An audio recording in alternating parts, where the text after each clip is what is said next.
Welcome to the deep dive.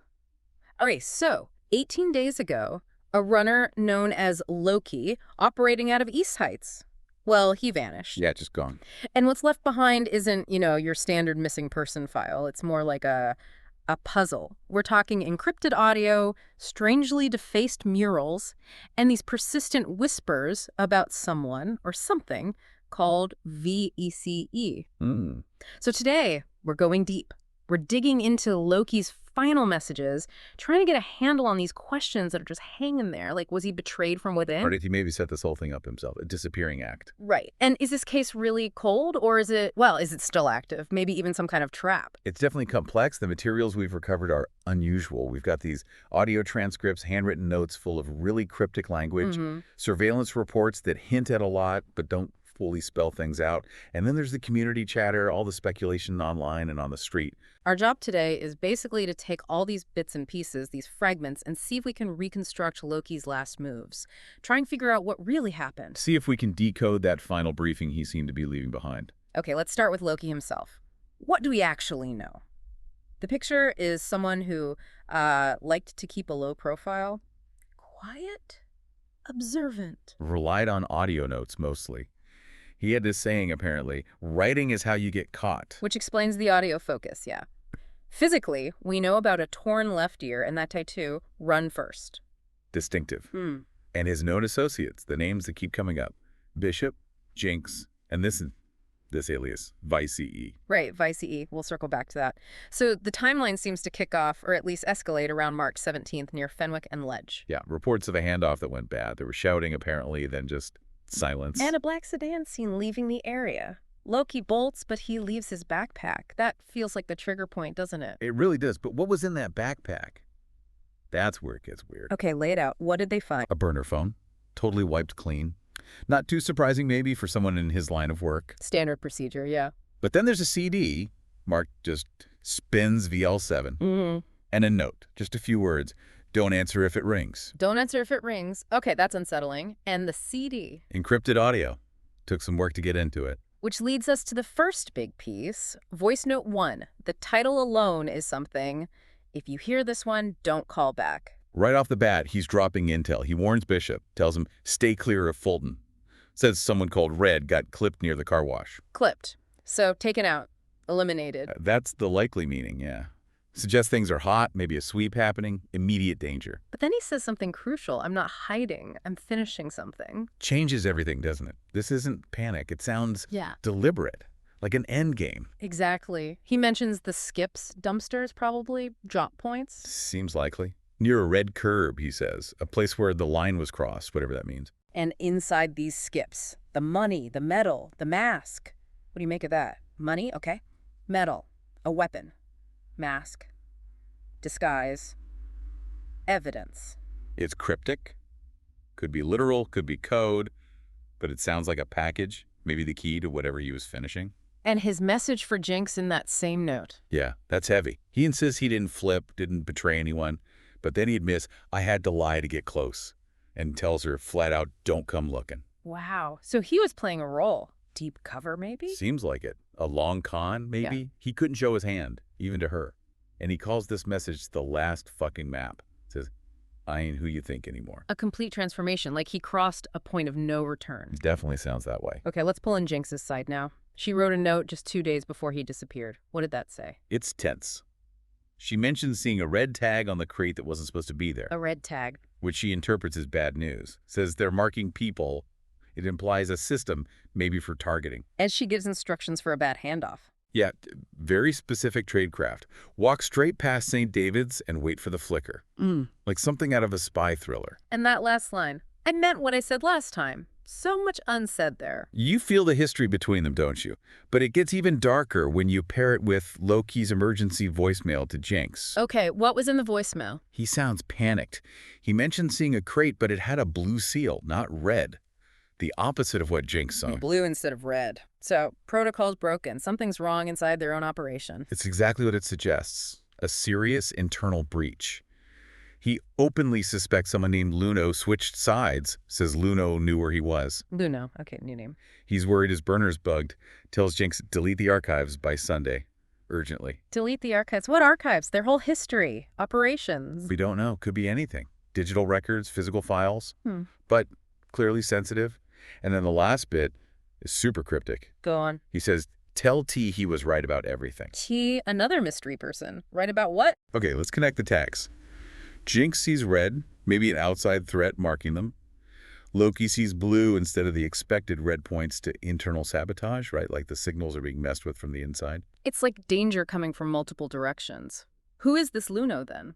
Our internal dossier info paints him as a suspected enforcer. A real ghost. No public profile, nothing.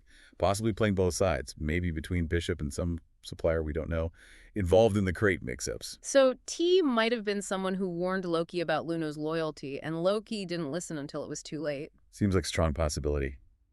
Tell T he was right sounds like regret. Acknowledging a warning, ignored. Okay, let's shift to the note found near those skips, the one with the money, metal, mask. Right, the instructions were, wipe the keys, only unlock what bleeds. Sound don't echo in steel. Vice already knows. Man, that's dense. Wipe the keys, erase digital traces, only unlock what bleeds. What could that mean? A location? A person? Something compromised? It's incredibly unsettling. Sound don't echo in steel. Maybe a place. Somewhere soundproof. Or metaphoric. And Vice already knows. That name again. Looming over everything. Did decoding the CD fragment Spins Vol 7 shed any light? A little, yes. It seemed to confirm Lowkey's fears. A voice, likely his, says the red tag meant the line got crossed inside. Internal betrayal again. And he stops talking about the street and starts referring to the circle. Maybe a smaller, more insulated group. Higher stakes. Interesting shift. What else? The biggest clue, maybe. Yeah. The real one's hidden where the sound don't echo. Echoing the note. It suggests the encrypted CD wasn't the final message itself. Just a pointer, a misdirection. Exactly. Leading to something else, somewhere quiet, somewhere steel. Which brings us back to the physical world. East Heights, that mural on 8th Street. Yeah, voice note 2, another audio clue, directly references it. He says, count the eyes, that's who's watching now. Count the eyes. Creepy. And we found that forum rumor, didn't we, about Vicey? We did. The idea that Vicey isn't one person. It's cleanup. An operation, maybe. A team. Something that erases problems in people. And there was a press clip mentioning that same mural being defaced around the time he vanished. Whispers about a list going around. It paints a picture of a purge. It really does. Yeah. Voice note 2 doubles down on that. Lowkey says, they just after me, they're cleaning house. It's bigger than him. He also mentions keys again in that note, right? Yeah, hidden keys in 2 places. One locked, one bleeding. Again, with the bleeding, what does that signify? Injury, compromise. A specific location marked somehow. And a stark warning, don't trust anyone who says, we got you. Complete isolation. He felt surrounded by betrayal. We tried mapping some of this. Our notes on the east side map show potential connections. Like what? The mural itself marked 5 eyes painted. Could that be the count Lowkey mentioned? A watcher code? Makes sense. What else? An abandoned clinic nearby. A rail line underpass with a specific tag, L7X. A gas station payphone with an instruction. Ring once, classic dead drop signal. And a rooftop across from a place called Rico's, mentioning a loose vent. All potential nodes in his network, or perhaps places he left clues. And the surveillance report. It was redacted, but anything useful. Frustratingly partial, but yes. It confirmed Lowkey knew he was being watched. His movements looked erratic, but maybe weren't. Like the meeting near St. David's, the burner left on Rico's rooftop, even testing acoustics near the mural. Exactly. It looks less like random wandering and more like performance, or setting traps, leaving breadcrumbs while knowing eyes were on him. And there was an audio blackout during key surveillance periods. Yeah. Technical failure. Or did he somehow jam the recording? More mystery. Let's look at those rumor forums again. Any other theories? One really interesting kind of wild idea, that Lowkey isn't one person. It's a shared identity, a role passed between runners. Whoa, that would explain some inconsistencies, maybe. The broad scope of operations. It would. We also saw mentions of Jinx being seen at a memorial alley, grieving, or maybe still involved somehow, saying goodbye. And the warning about Vicey just kept popping up, didn't it? Consistently. If Vice shows up, run. That's not a person, that's cleanup. It really reinforces this idea of Vicey as an impersonal, maybe even automated force of elimination.